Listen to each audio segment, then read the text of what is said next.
उमर चीमा साहब से इस पे हुकूमत की जानिब से मेरे ख्याल में आपको डायरेक्टली रिस्पॉन्ड करना चाहिए। वो कहते हैं इलाज की गर्ज से लंदन जाना और चेकअप करवाना ज़रूरी है। नदीम भाई, पहले तो शुक्रिया प्रवेश साहब का। दूसरी बात ये कि देखिए, हम भी दुआगो हैं कि मियाँ नवाज शरीफ साहब को अल्लाह ताला से एहतियात करे। और अभी 2 दिन पहले जो पंजाब हुकूमत के तर्जुमान की जानिब से, क्योंकि इनकी तरफ से ये इतराज़ात आ रहे थे कि जी नहीं वो मिलने नहीं दिया जा रहा, ये सारी चीज़ें, मियाँ साहब आपने देखा PIC भी तशरीफ़ लेके गए, वहाँ उनका चेकअप भी हुआ। और मेडिकल बोर्ड जो आपको पता है, क्योंकि दिल के अमराज के हवाले से अब माशाल्लाह पाकिस्तान में काफ़ी अच्छी स्टेट ऑफ द आर्ट जो है वो फैसिलिटीज़ अवेलेबल हैं, एक्सपर्ट डॉक्टर्स यहाँ मौजूद हैं।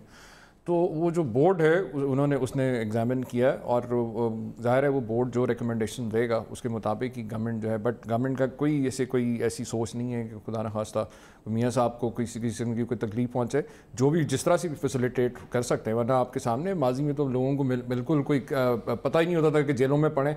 मियाँ साहब का ख़ानदान भी जब मिलना चाहता है, फैमिली के लोग भी मिलते हैं। जब हॉस्पिटल जाने की ज़रूरत पड़ी तो PIC का जो भी ज़रूरत पड़ेगी, हुकूमत डेफिनेटली अगर लंदन जाने की ज़रूरत पेश आती है, अगर मेडिकल बोर्ड तजवीज़ देता है, डिपेंड करता है ना बोर्ड के ऊपर डिपेंड करता है। मैं तो डॉक्टर नहीं, बोर्ड मैं नहीं समझता कि पाकिस्तान में कोई ऐसी कोई फैसिलिटी, ऐसी खुदा न खास्ता कोई ऐसी पेचीदा कोई सिचुएशन बनेगी तो डेफिनेटली गवर्नमेंट डिसाइड करेगी, डेफिनेटली गवर्नमेंट फैसला करेगी।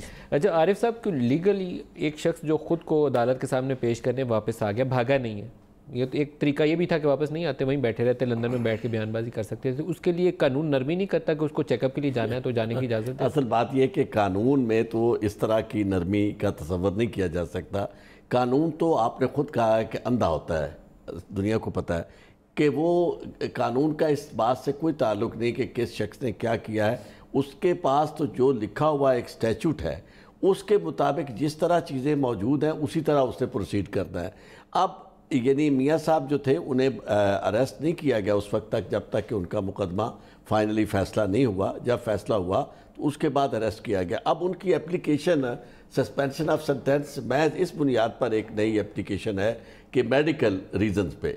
अब मेडिकल रीज़न जो आज तक हमने देखा है, जो अदालतों में हम केसेस कर रहे हैं, वो उसमें ये होता है कि ऐसी बीमारी, बोर्ड जो फैसला करता है वो सिर्फ ये करता है कि कोई ऐसी बीमारी जिसका इलाज अस्पताल के अंदर, जेल के अंदर मुमकिन ना हो।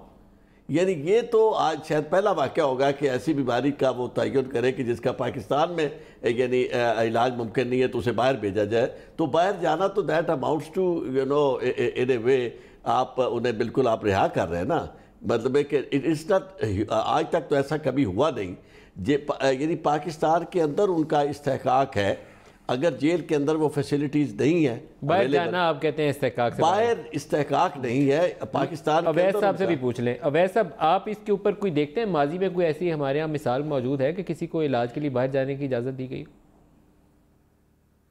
सर मेरे ख्याल में जो मेडिकल बोर्ड है कोई बेस्ट पोजीशन के अंदर होगा इस चीज़ को डिटरमिन करने के लिए कि पाकिस्तान के एक फॉर्मर प्राइम मिनिस्टर को और बहुत बड़ी पॉलिटिकल पार्टी के एक इम्पॉर्टेंट जो जी लीडर हैं, बल्कि उसके जो जी फाउंडर हैं, उनको यहाँ ट्रीटमेंट हो सकती है कि नहीं हो सकती। बिकॉज़ उनको आप एज ए रेगुलर जेल के कैदी की तरह भी ट्रीट नहीं कर सकते, बिकॉज़ रेगुलर जेल के कैदियों के ऊपर और उनकी हेल्थ के ऊपर आप जैसे सीनियर जो होस्ट्स हैं वो डिस्कशंस भी नहीं करते। तो वो एक इम्पॉर्टेंट आदमी हैं जिनके ऊपर डिस्कशंस हो रही हैं। तो मेरे ख्याल में बोर्ड जो भी रिकमेंड करेगा उनको इस चीज़ की रियलाइजेशन भी होनी चाहिए कि इसके, क्योंकि पाकिस्तान की आवाम के ऊपर भी इसके कोई ना कोई रेप्रिकॉशंस होंगी कि उनको किस तरह कितनी अपॉर्चुनिटी दी गई एक फेयर हेल्थ फैसिलिटीज़ को एक्सेस करने की।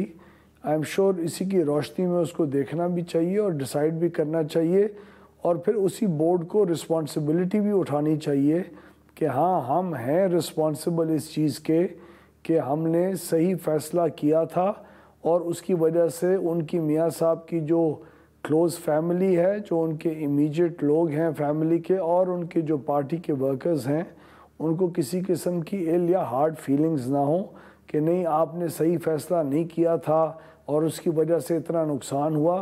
तो ये आई एम श्योर इस किस्म के लोगों के अंदर सेंसिटिविटीज़ होती हैं और वो बोर्ड को कंसिडर भी करना चाहिए।